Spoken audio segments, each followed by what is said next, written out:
सही है सर।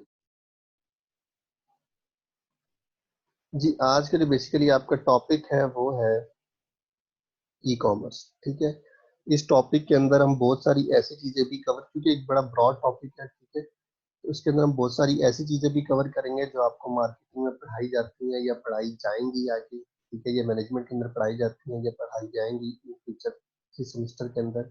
तो उनकी बेसिक नॉलेज एटलीस्ट मैं आपको आज इस टॉपिक के अंदर जितने भी कवर होती है वो मैं दे दूंगा। मेरा मकसद उन चीज़ों को कवर करना नहीं है, मेरा मकसद इस टॉपिक को कवर करना है, बट इसमें रिलेटेड बहुत सारी चीज़ें ऐसी भी आएंगी कि जो आपको इन फ्यूचर भी काम आएंगी। ठीक है, तो इसको आपने फॉर ग्रांटेड नहीं लेना किसी भी चीज़ को, पूरे टॉपिक को अच्छे से इसको आपने सुनना है और समझना है। ठीक है, जिस चीज़ भी जहाँ पे ना समझ आए मुझसे आप क्वेश्चन कर सकते हैं। ठीक है,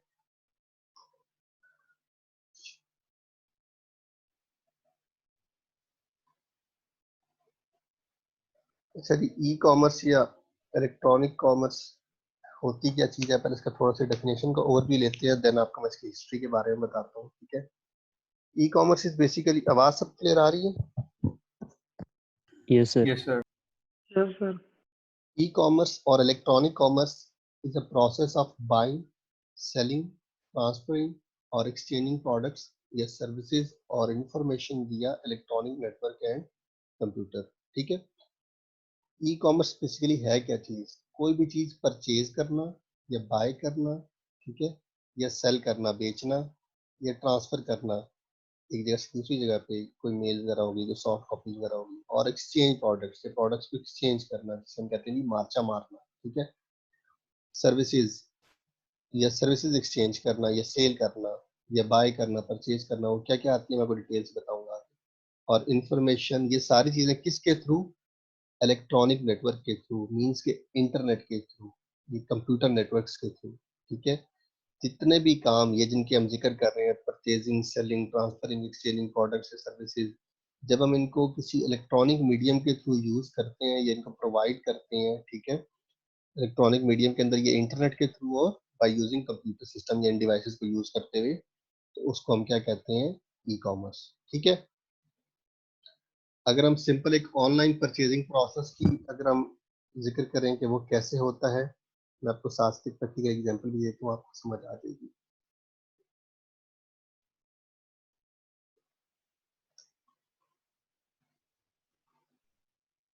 देखें, आप कभी भी, कुछ बच्चों को ऑलरेडी इसका एक्सपीरियंस होगा, जिनको नहीं है उनको मैं बताता चलूँ कि अब जब भी कोई चीज ऑनलाइन परचेज करने जाते हैं, ठीक है, तो आप क्या करते हैं जी?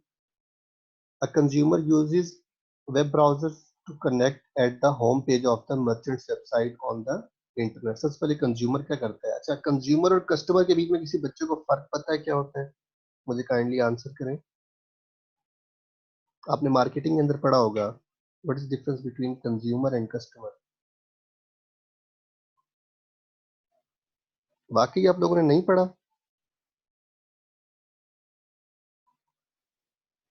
आवाज आ रही सबको? नो सर, नहीं पढ़ा। कंज्यूमर प्रोडक्ट सेल करता है सर, और कस्टमर प्रोडक्ट खरीदता है। नहीं नहीं, कौन पढ़ा रहे हैं, कौन है मार्केटिंग सर आपको? नहीं, कंज्यूमर लेता है प्रोडक्ट, कंज्यूमर कस्टमर ही है। नहीं नहीं, मार्केटिंग पढ़ा रहा कौन है आपको? मैम सलमा। मैम सलमा। अच्छा, उन्होंने भी नहीं पढ़ाया आपको। खैर, मैं आपको डिफरेंस बता दूं। देखें, आपको कॉन्सेप्ट क्लियर कर देता हूँ, गलत बता रहे हैं। कंज्यूमर और कस्टमर डिफरेंस क्या होता है? कस्टमर वो होता है जो चीज परचेज करता है।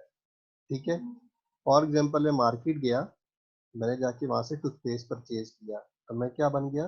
कस्टमर। जब उसको मैं यूज करूंगा तो मैं क्या बन जाऊंगा? कंज्यूमर। ठीक है, फॉर एग्जांपल मेरे से वालदा ने क्या मंगवाया जी? मुझे बर्तन धोने का साबुन ला दो। मैं गया मार्केट, मैंने जाके साबुन परचेज किया, ठीक है, सोप या फोम जो भी आप कह लें। मैं क्या बन गया? कस्टमर। और जब ला के मैंने वालदा को दिया तो वालदा क्या बन गई? कंज्यूमर। ठीक है, तो ये डिफरेंस होता है कस्टमर और कंज्यूमर के बीच में, कि जो फाइनल अल्टीमेट यूजर होता है वो कंज्यूमर होता है। ठीक है, अ कंज्यूमर यूजेस वेब ब्राउजर, जिसने यूज करनी हो, ठीक है, प्रोडक्ट। वेब ब्राउजर जैसे मैंने अभी यूज किया गूगल क्रोम को, to connect at the home page of a merchant website on the internet. Merchant की वेबसाइट मैंने कौन सी ढूंढी? आउटफिटर्स। ठीक है, इसकी वेबसाइट में ये मैं चला गया। ठीक है, नेक्स्ट अब क्या होता है जी? The consumer browsers the catalog of the products featured on the site and select item to purchase। वो क्या करता है जी? इस कंपनी की या जो भी उस कंपनी की जो भी वेबसाइट वगैरह होती है उसके ऊपर जाके प्रोडक्ट्स को देखता है कौन कौन सी प्रोडक्ट्स अवेलेबल है और उसमें से अपनी आइटम्स सेलेक्ट करता है जो उसने परचेज करनी हो। ठीक है, the selected items are placed in the electronic equivalent of a shopping cart. वो जैसे जैसे फॉर एग्जांपल अगर उसने एक से ज्यादा प्रोडक्ट्स परचेज करनी है उस वेबसाइट के ऊपर से, तो वो जिस जिस प्रोडक्ट को वो ऐड करता जाएगा तो वो एक शॉपिंग कार्ट के अंदर ऐड की जाएगी। ठीक है, फॉर एग्जांपल मैं चला गया जी इनके वेबसाइट के ऊपर, देखिए डिफरेंट प्रोडक्ट्स यहाँ पे अवेलेबल है। ठीक है, मैं फॉर एग्जांपल फ्रेग्रेंस पे चला जाता हूँ, देखता हूँ परफ्यूम इनके पास कौन कौन से है। फियरलेस कोई भी एक परफ्यूम है, इस पर मैंने क्लिक किया, ये देखिए इसकी मुझे प्राइस आ गई। ठीक है, अब अगर इसको मैं यहाँ पे ऐड करता हूँ, ऐड टू बास्केट या ऐड टू कार्ट, तो ये एक प्रोडक्ट मेरे बिल के अंदर ऐड हो जाएगी। ठीक है, दूसरी चीज मैं यहाँ से जाके डेनिम परचेज करना चाहता हूँ, मैं डेनिम पे क्लिक करता हूँ। ठीक है, अब अगर मैं यहाँ पे जाके किसी भी फॉर एग्जांपल देखें ये डेनिम आ रही हैं, सेल पे चला गया, ये डेनिम आ गई। ठीक है, जीन्स जिसे आप कहते हैं। अब अगर मैं यहाँ से इस जीन्स पे क्लिक करता हूँ, ठीक है, तो ये भी ऐड हो जाएगी, मतलब उन दोनों चीजों का मिला के एक बिल सा जनरेट हो जाएगा। ठीक है, ये डिफरेंट जीन्स की आ रही है। When the consumer is ready to complete the purchase of selected item, he or she provides a bill to and ship to address। ठीक है, जब कंज्यूमर रेडी हो जाएगा जिसने प्रोडक्ट परचेज करनी है, ठीक है, ready to purchase the product of selected items, तो he or she a bill to and ship to address for purchase and delivery. तो क्या करेगा जी? बिल देगा, बिल की अदायगी करेगा। ठीक है, और अपना शिप टू एड्रेस प्रोवाइड करेगा किसको? मर्चेंट को, या जो कंपनी है जो उसकी सर्विस प्रोवाइड कर रही है, प्रोडक्ट प्रोवाइड कर रही है। ठीक है, व्हेन द मर्चेंट्स मर्चेंट से मुराद के जो बंदा ये चीज बेच रहा है। ठीक है, when the merchant's web server receives this information, जब उसका जो वेब सर्वर है, जो उसकी ये वेबसाइट है, जब वो रिसीव करेगी मेरी इंफॉर्मेशन को, it computes the total cost of the order. मतलब जब उसको मैंने रिक्वेस्ट कर दी ना जी कि मैंने ये दो चीजें परचेज करनी है, दो को मैंने सेलेक्ट करके ऐड टू कार्ट कर दी और उसको मैंने क्या कहा जी प्रोसेस माई, उस पर एक क्लिक करता हूँ तो मेरी प्रोसेसिंग स्टार्ट हो जाती है, मेरा बिल बनना स्टार्ट हो जाता है, डिजिटल बिल। ठीक है, फिर वो मेरे सामने आ जाएगा जी ये इतने का बिल बनता है। मैं जैसे इसको कंफर्म करूंगा तो फिर मेरे से पेमेंट मोड पे आ जाएगा कि आप इसकी पेमेंट कैसे करेंगे। ठीक है, इसी को आगे चलते हैं।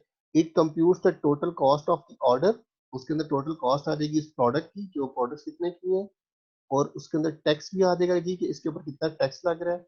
फिर फॉर एग्जांपल अगर मैं प्रोडक्ट बाहर से मंगवा रहा हूँ, यूके यूएस वगैरह से मंगवा रहा हूँ, तो उसके अंदर शिपिंग चार्जेस आ जाएंगे जी, इसको यहाँ से यहाँ डिलीवर करने के कितने चार्जेस होंगे वो भी मिला के, एंड हैंडलिंग चार्जेस जो भी इसको हैंडल करने के, and then display the total of the customer to the customer.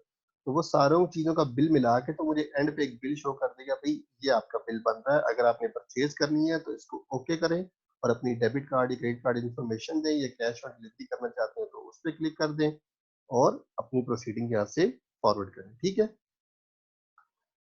The customer can now provide payment information such as credit card number and then submit the order।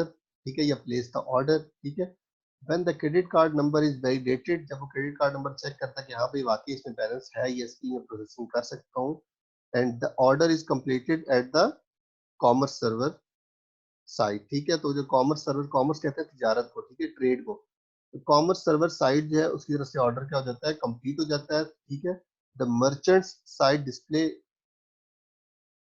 are received confirming the customers purchase। तो merchant site क्या करती है? Display करती है receive किसको? Customers को जो purchase कर रहा है। ठीक है, the commerce server site then forward the order to processing network for payment processing and fulfilment. तो उस ऑर्डर को फॉरवर्ड कर देती है बाय ईमेल या बाय एनीथिंग कि भाई वेयर हाउस के अंदर से ये प्रोडक्ट जो है इसका पार्सल बना के अवैध साहब को भेज दें, उन्होंने पाकिस्तान में इस जगह से ऑर्डर किया है। ठीक है, तो वो क्या होगा कि वो पैकेट एक वहां से मेरे पास डिलीवर हो जाएगा। तो ऐसे एक ऑनलाइन शॉपिंग का जो प्रोसेस है वो कंप्लीट हो जाता है। ठीक है, इसको हम आगे डिटेल से भी पढ़ते हैं। अच्छा जी, इसके बाद हमारे पास है जी history, brief history of e commerce. देखें, किसी भी चीज की नई जो होती है ना, इजाद आप कह लें या इनोवेशन कह लें या उसकी करंट सिचुएशन कह लें, उसको जानने से पहले अगर आप उसकी रूट्स को अगर पहचानेंगे या उसकी रूट्स को जानने की कोशिश करेंगे तो आपके लिए उसकी फ्यूचर की प्रोडक्ट्स के बारे में जानना या फ्यूचर को जानना आसान होगा। ठीक है, ऐसे ही जब हम ई कॉमर्स की बात करते हैं तो हम पहले जानने की कोशिश करते हैं कि यार इसका बैकएंड क्या था, इसकी बेस क्या थी, किस वजह से ई कॉमर्स इतना फ्लरिश कर गया मार्केट के अंदर, इसकी जरूरत कब पड़ी, क्यों पड़ी, क्या वजूहात थी। ठीक है, तो बेसिकली मैं आपको जनरल सा ओवरव्यू देता हूँ, इसके अंदर थोड़ा बहुत डिजिटल मार्केटिंग का भी कंटेंट है, मतलब इतना लंबा नहीं है, छोटा सा ही है, बट आपको जेनेरिक ओवरव्यू देता हूँ, आपको उससे अंदाजा हो जाएगा कि इसकी क्या जरूरत आई और ये क्या है और ठीक है, एक सेकंड वेट कीजिएगा जी। हम लोग थोड़ा सा एटलीस्ट 5 डेकेड्स बिफोर अगर हम बात करें, ठीक है, 5 ही डेकेड अगर पीछे चले जाएं, तो हमारी जो इंडस्ट्री थी ना टोटल, वो थी प्रोडक्ट ओरिएंटेड। ठीक है, प्रोडक्ट ओरिएंटेड से मुराद ये कि हमारी जो इकोनॉमिक एक्टिविटी थी या तिजारत जिसे आप कह रहे हैं, उसका सारा दारोमदार किस पे होता था, चीज़ें बनाने से, चीज़ें बेचने से। बेचना कैसे कि एक दूसरे के साथ चीज़ें एक्सचेंज करना है। ठीक है, तो फॉर एग्जांपल मेरे पास चावल है, आपके पास गंदम है, मैंने आपसे गंदम परचेज करनी है तो मैं आपको चावल दूंगा, उसके एवज आप मुझे क्या करेंगे, गंदम दे देंगे। ठीक है, तो उसके मतलब वो पैमाने जो है ना, जो लेवल्स उसके आपस में कि भाई कितने चावलों के अगेंस्ट कितनी गंदम मिलेगी, तो वो उस दौर के हिसाब से तय होते थे। ठीक है, या कोई भी कमोडिटी उस टाइम यूज होती थी, फॉर एग्जांपल आप कह लें कोई भी सोने के सिक्के, चांदी के सिक्के, ये जो भी कमोडिटी यूज होती थी, प्रोडक्ट ही थी ना इटसेल्फ को, उसके अगेंस्ट वो चीज मिल जाती थी। ठीक है, फिर क्या हुआ, इसको हम उस टाइम तिजारत, इसको इस तरह की हम तिजारत को उस टाइम हम क्या कहते हैं, हम कॉमर्स कहते थे। ठीक है, trade were known as commerce based on goods और बार्टर सिस्टम। बार्टर सिस्टम वही एशिया के बदले अशिया का तबादला, चीजों के बदले, कमोडिटीज कहते हैं उसको। अंटिल 1980s तक, 1980s तक जो आपकी इंडस्ट्री थी वो बेसिकली क्या थी, प्रोडक्ट ओरिएंटेड इंडस्ट्री थी। ठीक है, फिर 80s के बाद क्या हुआ कि आपका सर्विसेज का दौर शुरू हो गया। ठीक है, प्रोडक्ट के तो लोग पैसे लेते ही थे, फिर जिस चीज ने फ्लरिश करना स्टार्ट किया वो किस चीज ने स्टार्ट की थी, सर्विसेज ने। सर्विसेज के अंदर अब आपकी डॉक्टर्स की सर्विसेज आ गई। ठीक है, या और भी आप जिस तरह कह लें फास्ट फूड की सर्विसेज आ गई, मतलब डिफरेंट सर्विसेज में बता रहा हूँ। ये तो अभी with the passage of time ज्यादा बढ़ गई है, बट उस टाइम सर्विसेज की नेचर अलग भी होती थी। ठीक है, डिफरेंट नेचर की उस टाइम होती थी कि आपकी जो इंडस्ट्री थी प्रोडक्ट से, वो सर्विस की तरफ ज्यादा डाइवर्ट होना स्टार्ट होगी, कि अब लोगों को अल्टीमेट सोल्यूशन चाहिए था, उनको प्रोडक्ट नहीं चाहिए थी। ठीक है, फॉर एग्जाम्पल मैं अगर आपको कहूँ जी कि ये गोलियां हैं, ये अगर आप घर में रखें तो इससे क्या होगा जी, चूहे मर जाएंगे। एग्जाम्पल दे रहा हूँ आपको। ठीक है, उसी के अगेंस्ट मैं आपको कहता हूँ जी कि आप 10 दिन के लिए उस कमरे को बंद कर दें, या फॉर एक बंदे ने गोलियां दी, दूसरा बंदा आपको कहता है जी कि मैं आपके ना आके वहां पे एक ऐसा स्प्रे करूंगा। गोलियां रखने से अगर आपको फॉर एग्जांपल 10 दिन बाद चूहे मरते हैं, तो फॉर एग्जांपल दूसरा बंदा मुझे कहता है जी मैं आपके घर में आके एक ऐसा स्प्रे करूंगा, 1 दिन के अंदर आपके घर में चूहे मर जाएंगे। ठीक है, तो आप किसको प्रेफर करोगे, गोलियों वाले को प्रेफर करोगे या स्प्रे वाले को प्रेफर करोगे? स्प्रे वाले को प्रेफर करोगे, क्योंकि अल्टीमेट आपका मकसद क्या है, चूहे मारना। ठीक है, दूसरा आपका प्रायोरिटी क्या होगी कि यार जल्द से जल्द इनसे जान छूट जाए। ठीक है, तो जो काम प्रोडक्ट या प्रोडक्ट से मुझे एक हफ्ते में अचीव हो रहा है, या जो मेरी डिमांड प्रोडक्ट से एक हफ्ते में अचीव हो रही है, तो वही डिमांड मेरी सर्विस से 1 दिन में अचीव हो रही है। ठीक है, और इसी एग्जांपल ले लेते हैं, फॉर एग्जांपल एक प्रोडक्ट है यूके में बनती है, वो अगर मुझे परचेज करनी है तो मुझे उसके लिए यूके जाना पड़ेगा। उसी के अगेंस्ट अगर एक कंपनी है वो मुझे कहती है जी आपको यूके जाने की जरूरत नहीं है इतना पैसा खर्च करने की, आप जस्ट मुझे इतने से डिलीवरी चार्जेस दो, मैं आपको हफ्ते के अंदर वो प्रोडक्ट यहाँ पे पहुंचा दूंगा। तो आप किसको प्रेफर करोगे, यूके जाना प्रेफर करोगे या उस प्रोडक्ट को मंगवाना प्रेफर करोगे? ऑब्वियस सी बात, आप कहोगे यार मुझे डिलीवरी चार्जेस थोड़े से पड़ गए, बजाय मेरा इतना बड़ा एक्सपेंस एक छोटी सी प्रोडक्ट लेने के लिए, तो आप उसको प्रेफर करोगे। सो जब तक सर्विसेज का दौर नहीं आया, तो लोग पहले क्या करते थे, प्रोडक्ट के अंदर इन्वेस्ट करते थे। जैसे ही सर्विसेज आई तो लोगों ने क्या किया, सर्विसेज के अंदर इन्वेस्ट करना स्टार्ट कर दिया, ठीक है। देन उसके बाद फिर हम आ जाते हैं 2000 के एरा में, 1990s के बाद 2000 के अंदर बेसिकली एक बबल बर्स्ट हुआ, ठीक है, जिसको हम डॉट कॉम एरा कहते हैं। डॉट कॉम का दौर आ गया, www.anything.com, किसी भी चीज की आप नाम ले लें, व्हाट्सएवर जो भी आप वेबसाइट यूज करते हैं, ठीक है। वर्ल्ड वाइड वेब, www, उसके बाद डॉट, आगे वेबसाइट, फिर आगे डॉट कॉम। कमर्शलाइजेशन होगी कि मतलब इंटरनेट जो है वो कमर्शलाइज हो गया, ऑल ओवर द वर्ल्ड लोगों के पास इंटरनेट की एक्सेस आ गई है। हालांकि पहले क्या था, इंटरनेट एक लिमिटेड कंट्रीज के पास अवेलेबल था, ठीक है, और इसके लिमिटेड सर्विस प्रोवाइडर्स थे। लेकिन इसके बाद क्या हो गया, ये 2000 के एरा में ये इंटरनेट कमर्शलाइज हो गया, बिक गया, मतलब प्राइवेटाइजेशन होगी, डिफरेंट कंट्रीज के पास इंटरनेट चला गया, सर्विस प्रोवाइडर्स आ गए, हर कंट्री के अंदर ऑलमोस्ट इंटरनेट चला गया, ठीक है। अब जो इन्वेस्टर थे जिन्होंने पहले मार्केट के प्रोडक्ट के अंदर इन्वेस्ट किया हुआ था, उसके बाद सर्विस के अंदर इन्वेस्ट किया, अब जो दौर आया, इस दौर में क्या किया लोगों ने, उठा के कमर्शलाइजेशन के अंदर या डॉट कॉम के एरा के अंदर इसके अंदर इन्वेस्ट करना स्टार्ट कर दिया, ठीक है। उसी के एग्जांपल हम लोग एक लेते होते हैं कि 1994 के अंदर जेफ बेजोस जो भी अमेजोन के सीईओ है, ठीक है, उस बंदे ने 1994 के अंदर एक आइडिया प्रेजेंट किया डिफरेंट इन्वेस्टर्स के आगे कि भाई मैं एक वेबसाइट बना रहा हूँ जहाँ पे मैं ऑनलाइन किताबें सेल करूंगा। लोगों ने कहा यार ये बंदा पागल है, और किताबें भी ऑनलाइन पढ़ता है, या जिस तरह भी मैं आपको स्लाइड्स पढ़ा रहा हूँ, अगर आज से 40 साल पहले कोई आपको कहता जी मैं आपको इस तरह कंप्यूटर पर पढ़ाऊंगा, तो किसी बंदे ने इस चीज को तस्लीम ही नहीं करना था, ठीक है, कि भाई उनके लिए ये रियलिटी एग्जिस्ट ही नहीं करती।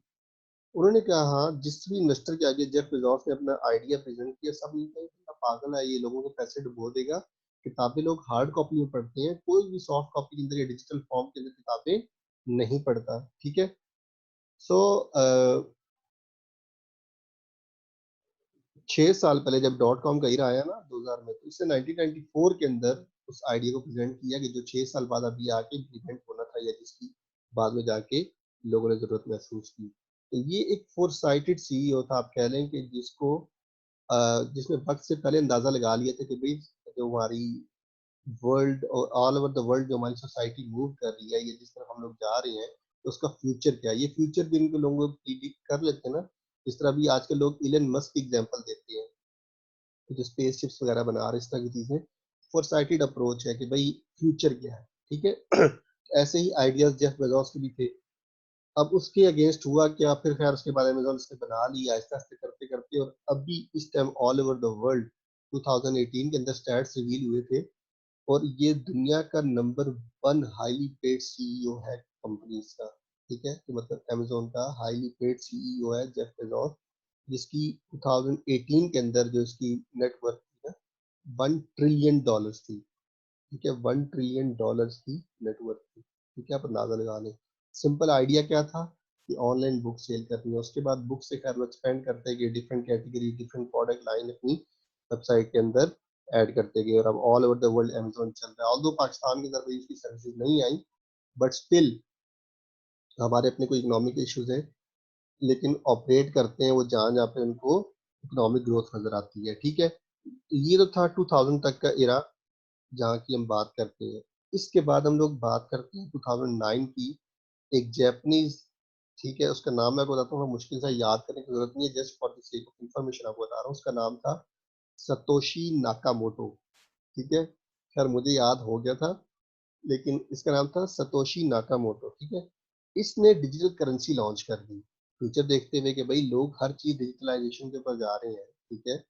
प्रोडक्ट से सर्विसेज पे आ गए, सर्विसेज पे अब डिजिटल प्लेटफॉर्म्स के ऊपर आ गए, तो जाहिर सी बात है जब डिजिटल प्लेटफॉर्म्स को यूज कर रहे हैं, क्रेडिट कार्ड के बहुत सारे इश्यूज हैं, लोग उससे झिझकते हैं, ठीक है।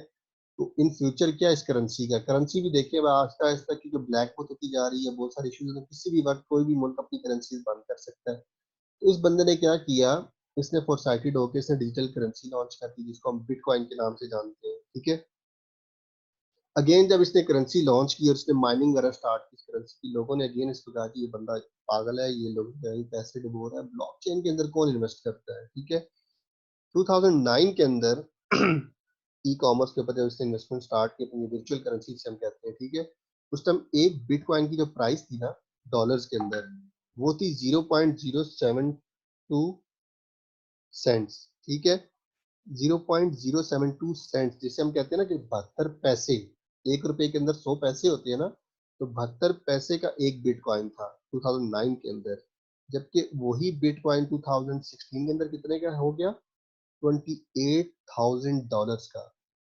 ठीक है, जैसे अभी आप लोग आजकल कहते हैं ना कि यार हमारे पैसा डॉलर हमारा 165 रुपए का है, तो समझ लें कि उस टाइम वो पैसे के बराबर नहीं था, टके के बराबर नहीं था, और आज वही एक बिटकॉइन $28,000 का था 2016 के स्टैट से। अभी तो खैर इससे भी ऊपर चला गया है। तो बता रहा हूँ कि जो लोग ऑप्टिमिस्टिक होते हैं, जिनको मतलब फ्यूचर की प्रिडिक्शन और फ्यूचर के वो ट्रेंड्स को फॉलो कर रहे होते हैं, तो वो कैसे अपने आइडियाज को रियलिटी में कन्वर्ट करते हैं। ठीक है, अब इन्हीं चीजों से रिलेट करके अब हम ई कॉमर्स की बेस को लेकर चलते हैं। ठीक है, जब ये सर्विसेज, जब हमने प्रोडक्ट की बात की तो प्रोडक्ट एरा में ये आपकी 4 P's वगैरह आते हैं, प्रोडक्ट, प्राइस, प्लेस, प्रमोशन वगैरह। ठीक है, फिर आपकी ये 4 से 7 P's हो गए, प्रोसेस, फिजिकल एविडेंस, और एक और चीज इसके अंदर ऐड हो गई। ठीक है, तो ये उसी दौर की बात है, ये बैक मतलब 2000 से पहले पहले की। ठीक है, सर्विसेज के अंदर फिर आपका डिजिटलाइजेशन वगैरह आ गया। तो अभी हम देखते हैं इससे, इसको अब रिलेट करते हैं ई कॉमर्स के साथ। ठीक है, 1970s के अंदर बेसिकली ई कॉमर्स का थोड़ा बहुत हमारे पास ट्रेंड आ चुका था, ऑल ओवर द वर्ल्ड नहीं आया था। ऑल्दो जैसे मैंने आपको बताया कि इस टाइम इंटरनेट कमर्शलाइज नहीं हुआ था, लिमिटेड कंट्रीज के पास इसकी फैसिलिटीज वगैरह थी। ठीक है, सारी दुनिया के पास नहीं थी, बट स्टिल जो जो फैसिलिटीज उस टाइम यूज हो रही थी, जैसे जैसे काम हो रहा था, उसके हिसाब से हम लोग देखते हैं इसको। ठीक है, in 1970s, e-commerce meant the facilitation of commercial transaction electronically. commercial transaction को electronically स्टार्ट किया गया। ठीक है, 1970s के अंदर using technology such as electronic data interchange. ठीक है, जो टेक्नोलॉजी उस टाइम यूज हुई, जैसे आज हम ई कॉमर्स कहते हैं ना इसको, उस टाइम जो टेक्नोलॉजी यूज हो रही थी, तो उसको electronic data interchange and electronic funds transfer, ये कुछ मोड्स ऑफ कह लें आप टेक्नोलॉजी थे जो उस टाइम यूज की जाते थे ई कॉमर्स को, ई कॉमर्स का फंक्शन परफॉर्म करने के लिए। ठीक है, ये क्या करते थे बेसिकली, ये फंक्शंस ये अलाउ करते थे बिजनेसेस को कि वो अपने डॉक्यूमेंट्स या कोई भी परचेज ऑर्डर या इनवॉइसेस वगैरह इलेक्ट्रॉनिकली एक कंपनी से दूसरी कंपनी के अंदर या एक कंप्यूटर से दूसरे कंप्यूटर के अंदर सेंड कर सकें। ठीक है, तो ये एक इनिशियल फेज था ई कॉमर्स का। ठीक है, उसके बाद हम लोग 1980s के अंदर आ जाते हैं, जब थोड़ा थोड़ा फ्लरिश करना स्टार्ट किया यूरोपियन कंट्रीज के अंदर, लोगों को थोड़ी बहुत नो हाउ हुई इसकी, तो लोगों ने इसके अंदर इन्वेस्ट करना स्टार्ट किया और इस चीज को एक्सेप्ट किया, क्योंकि आसानी को हर बंदा प्रेफर करता है, जैसे मैंने आपको स्टार्टिंग में एग्जांपल दी थी। और यूरोपियन कंट्रीज के अंदर ये ट्रेंड बहुत आम था, खैर पाकिस्तान के अंदर ये ट्रेंड बहुत है कि हम लोग कोई भी चीज जो टेक्नोलॉजिकली एडवांस हो या जो हमें यूनिक लगे तो उसको हम एक्सेप्ट करते हैं फॉरन। ठीक है, अभी आप यूरोपियन कंट्रीज की जो मैं आपको एग्जांपल दे रहा हूँ, वहाँ पे हालात ये है कि वहाँ पे लोग एक एक साल, दो दो साल बैंक्स जाते ही नहीं है। ठीक है, उसकी वजह क्या है कि उनको हर चीज ऑन फिंगर टिप्स अपने गैजेट्स या अपने मोबाइल फोन के ऊपर, लैपटॉप्स के ऊपर अवेलेबल है। फंड्स ट्रांसफर करने हो कोई, उसके अलावा फंड्स अपने आप कह लें कि डिपॉजिट करवाने हो, ठीक है, सारा उनके मोबाइल फोन्स के थ्रू, लैपटॉप्स वगैरह के थ्रू ये सारे काम करते हैं। इवन कोई परचेजिंग वगैरह करनी हो, कुछ सेल करनी हो, each and everything on internet. ठीक है, कि आपको बैंक्स विजिट भी ना करना पड़े, जस्ट उनकी समझ लें कि ये फिजिकल जो उनकी प्रेजेंस है, तो वो कुछ मेजर इश्यूज की वजह से, अदरवाइज उनकी भी जरूरत नहीं है फिजिकल प्रेजेंस की, वो जस्ट वर्चुअली या डिजिटली ये सारा काम कर सकते हैं। ठीक है, अच्छा जी, 1980s की हम बात करते हैं, तो इससे हम कहते हैं the growth and acceptance of credit card. इसके अंदर क्या हुआ था जी, हमारे पास क्रेडिट कार्ड की एक्सेप्टेंस स्टार्ट हो गई थी। ठीक है, ग्रोथ होना इसकी स्टार्ट हो गई थी, एटीएम मशीन हमारे पास आना स्टार्ट हो गई। ठीक है, एटीएम मशीन से आप सबकी नो हाउ है, कोई इतनी यूनिक चीज नहीं है कि जिसके बारे में मैं आपको डिटेल से बताऊं। टेलीफोन बैंकिंग, यही जो मोबाइल फोन से आप बैंकिंग वगैरह करते हैं, अपना बैलेंस चेक कर लिया, कोई भी फंड्स ट्रांसफर वगैरह करने हो। एयरलाइन रिजर्वेशन सिस्टम, यही ऐसे ही कि जैसे आप मोबाइल फोन से या अपने लैपटॉप वगैरह से आप अपना टिकट बुक करवा लेते हो। ठीक है, आपने फॉर एग्जांपल कहीं पे भी, यहाँ पे तो अभी भी है ये सिस्टम बहुत स्लो है, लोग बहुत कम यूज करते हैं, बट यूरोपियन कंट्रीज के अंदर कोई भी रिजर्वेशन वगैरह करनी हो, जैसे अभी आप लोग बात का ट्रेन वगैरह की करते हो, ठीक है, तो वो अगर कोई फ्लाइट्स उन्हें बुक करनी हो तो वो यूज करते हैं, इनको यूज करते थे, इसको एयरलाइन रिजर्वेशन सिस्टम को यूज करते थे बाय यूजिंग मोबाइल फोन और गैजेट्स लाइक दैट। ठीक है, फिर हम 1990s की बात करते हैं, जब इंटरनेट की कमर्शलाइजेशन स्टार्ट हुई। ठीक है, the internet commercialised as and users flocked, flock का मतलब होता है रेवड़ के, मतलब लोगों ने एकदम उसके ऊपर स्टार्ट कर दिया जाना। ठीक है, to participate in the form of .com का इरा जो हम बात कर रहे थे, और इंटरनेट स्टार्टअप्स ये कि डिफरेंट कंपनीज ने अपनी जो सर्विसेज थी या प्रोडक्ट्स थी वो ऑनलाइन देना स्टार्ट कर दी, ठीक है। Innovative applicants ranking from online direct sales to e learning experience. अब लोग क्या हो गए कि रादर देन कि वो एक प्रोडक्ट की सेल परचेज पे रिलाई करें, अब लोग एक ओवरऑल ई लर्निंग एक्सपीरियंस की तरफ डाइवर्ट होना स्टार्ट हो गए कि एक प्रोडक्ट की सर्विस का ओवरऑल एक्सपीरियंस कैसा है, ठीक है। अब उन्हें सिर्फ प्रोडक्ट नहीं चाहिए, उनके साथ सोल्यूशन चाहिए, उनको एक ओवरऑल एक्सपीरियंस चाहिए, ठीक है। 2000s की बात करते रही, many European and American business companies offered their service through world wide web. बहुत सारी कंपनीज ने ऑल ओवर द वर्ल्ड अपनी सर्विसेज बेचना शुरू कर दी by using these digital platforms या ई कॉमर्स, आप कह सकते हैं by using www world wide web भी जिसे हम कहते हैं, इस प्लेटफॉर्म को यूज करते हुए, ठीक है, डोमेन को यूज करते हुए। Since then people began to associate a word e commerce, उसके बाद लोगों ने इस सारे प्रोसेस को या इस प्रोसीजर को ई कॉमर्स के नाम से पहचानना शुरू कर दिया, ठीक है, ये एसोसिएट करना स्टार्ट कर दिया, ठीक है। तो ये तो एक ब्रीफ हिस्ट्री थी ई कॉमर्स की। आई होप आपको ये क्लियर होगी इसके बारे में कोई कंफ्यूजन नहीं होगी। अच्छा जी, reasons for the growth of e commerce. क्या वजूहात थी ई कॉमर्स की ग्रोथ की, ठीक है। एज ऑफ कंपटीशन, सबसे पहले तो देखें all over the world competition आपका बढ़ता जा रहा है दिन ब दिन, अभी से नहीं काफी अरसे से, ठीक है। जहां पे आपकी फॉर एग्जांपल एक दुकान है करियाने की एक मार्केट के अंदर, तो वहां पे अब क्या है जी 10 दुकानें हैं करियाने की। जहाँ पे शूज बेचने वाली एक शॉप है मार्केट के अंदर, पहले थी सॉरी, अब वहां पे 10 दुकानें हैं शूज बेचने की। अगर आप मॉल्स की एग्जांपल ले लें, शॉपिंग मॉल्स की, सफा मॉल, सेंटोरस मॉल, पहले ही आपके पास एक लोकल मार्केट होती थी, उसके अंदर एक या दो कपड़ों की दुकानें होती थी। अब आप मॉल्स के अंदर जाते हैं तो आपके पास 30 to 40 ब्रांड्स की ऑप्शन आ गई है। इसी तरह शूज की आपके पास बाटा या सर्विस दो ही ब्रांड होते थे, अब आप जाएं तो आपके पास ओरिजिन, हश पपीज, उसके अलावा बेशुमार नाम लेते हैं खत्म ही नहीं होते, इस तरह आपके पास ब्रांड्स आ गए हैं शूज वगैरह के। तो क्या हो गया, दिन ब दिन कंपटीशन बढ़ता जा रहा था, तो इसने भी एक अपॉर्चुनिटी क्रिएट की। मतलब देखें, वो कहता है ना कि कोई भी प्रॉब्लम होती है या कोई भी कंपटीशन आप कह रही हैं, कोई भी प्रॉब्लम, तो उसके अंदर हमेशा कोई ना कोई अपॉर्चुनिटी अवेलेबल होती है, ठीक है। ऐसे ही जब ये कंपटीशन बढ़ता गया तो इसने अपॉर्चुनिटीज क्रिएट की ई कॉमर्स के प्लेटफॉर्म के लिए कि भाई आप इसको भी यूज करें और अपनी प्रोडक्ट्स को इसके ऊपर भी सेल आउट करें, ठीक है। Commercialisation and privatisation of internet, इसके ऊपर डिटेल से बात की कि जब इंटरनेट की एक्सेस लोगों तक पहुंचना शुरू हो गई तो उन्होंने क्या किया, अपनी प्रोडक्ट्स के उसके ऊपर बेचना शुरू कर दिया, ठीक है।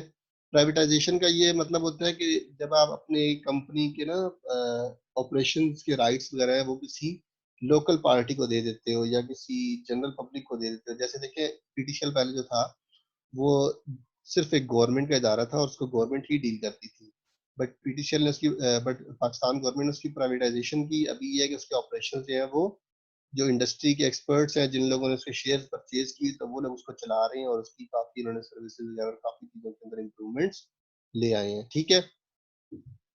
इसी तरह high labour cost and lesser available time. Traditional way में आपके पास क्या होता था कि अब आप फॉर एग्जांपल अगर आपने बिजनेस कोई भी करना है, ठीक है, तो फॉर एग्जांपल अगर आपने कपड़ों की ही बिजनेस करना है तो आपने अगर 10 दुकानें खोलनी है तो उन 10 दुकानों के लिए आपके पास क्या क्या होना चाहिए, पहले तो बात ये दुकान का रेंट होना चाहिए या दुकान अपनी होनी चाहिए, ठीक है। उसके अलावा लेबर कॉस्ट से मुराद ये कि जब आप वहाँ पे कोई भी शॉप खोलेंगे तो आपको उस शॉप के ऊपर कोई ना कोई सेल स्टाफ रखना पड़ेगा, मैनेजर रखने पड़ेंगे, असिस्टेंट मैनेजर रखना पड़ेगा, स्वीपर रखना पड़ेगा, तो ये सारे लेबर कॉस्ट के अंदर शुमार होते हैं, ठीक है। जबकि डिजिटल मीडियम के अंदर क्या होता है जी कि आपने एक ही ब्रांड को चलाने के लिए एक टीम बना ली 5-6 बंदों की। जो काम आपके 30 स्टोरों ने दुकान से बैठ के करना है वही काम आपकी एक टीम 5-6 बंदों की बैठ के एक जगह से बैठ के सारा काम परफॉर्म कर सकती है, ठीक है। ऑनलाइन ऑर्डर्स लेते हैं, ऑनलाइन ऑर्डर डिलीवर करते हैं, ठीक है। आपको फिजिकल प्रेजेंस की जरूरत ही नहीं है, सिंपली आपका स्टॉक हो, आपने वेबसाइट डेवलप की भी हो और उस प्लेटफॉर्म के थ्रू अपनी प्रोडक्ट्स अपनी सेल आउट कर रहे हो, ठीक है। एक सेकंड रुकिएगा, मैं साथ साथ मैसेज देख लूं।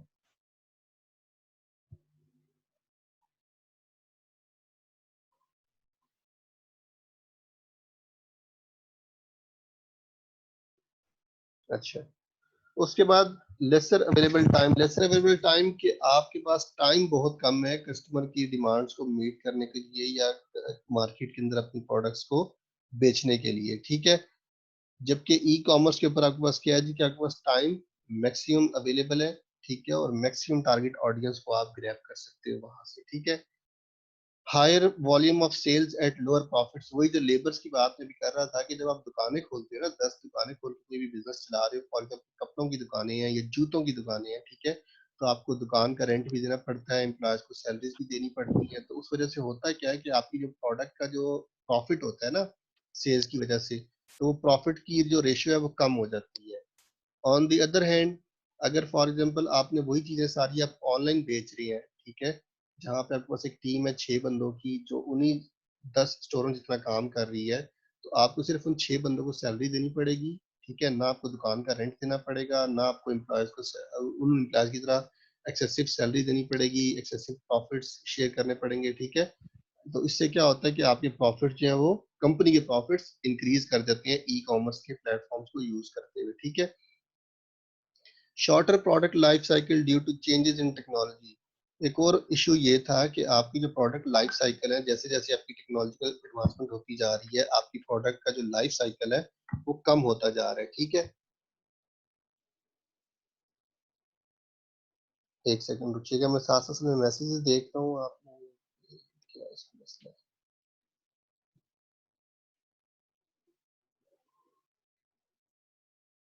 जी, अच्छा, क्या डिस्कस करते हैं? हाँ, प्रोडक्ट लाइफ साइकिल आपके शॉर्ट होते जा रहे हैं। देखिए, इसका मकसद ये है कि अब आप कोई भी चीज बनाते हो, ठीक है, with the passage of time, जैसे जैसे आपके ट्रेंड्स बढ़ते जा रहे हैं आपके, तो कोई भी चीज आप अगर आप बनाते हो तो उसका जो लाइफ स्पेन होता है प्रोडक्ट का या सर्विस का वो बहुत कम होता है, ठीक है। जैसे देखिए आपकी ये पीएसएल स्टार्ट होती है ना, पाकिस्तान सुपर लीग, तो इसकी जो किट्स हैं, जो इसकी शर्ट्स हैं, ये ट्राउजर्स वगैरह हैं इसके, तो वो जस्ट तब ही सेल आउट होते हैं कि जब आईपीएल का सीजन चल रहा हो। ऐसे ही जब आईपीएल का सीजन चल रहा हो तो आईपीएल की टीम की शर्ट्स वगैरह जो लोग शौकीन होते हैं, जो परचेज करना पसंद करते हैं इन चीजों को, तो वो इसके दौरान ही लेते हैं, इसके अलावा पूरा साल इसकी सेल नहीं होती। तो इसको कहते हैं शॉर्टर प्रोडक्ट लाइफ साइकिल। ये प्रोडक्ट की लाइफ साइकिल के अंदर होता है कि उसका स्टार्ट, ग्रोथ, मैच्योरिटी और डिक्लाइन, ठीक है, ये आपने पढ़ा होगा। एक सेकंड रुकिएगा, एक तो इस बंदे ने मुझे तंग करके रख दिया है, इसको मैं साइलेंट कर दूं।